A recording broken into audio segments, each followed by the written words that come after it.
Те създали Кока-кола на дядо Коледа. Ето ги и кръстниците. Вълшебна Коледа, трета част.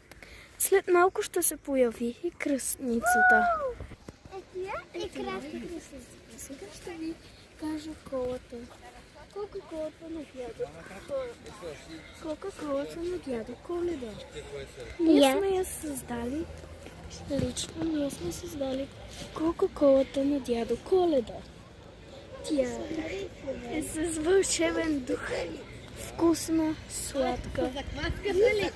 Много е хубава и е много сладка.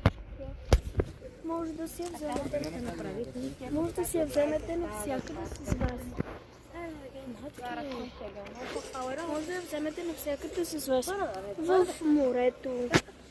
Навсякъде. Ето ги и двете кръстници. Здравей!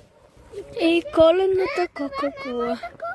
Кръстница, искаш ли да Много често се карат за коледните си коли. Трета част на вълшебна Коледа.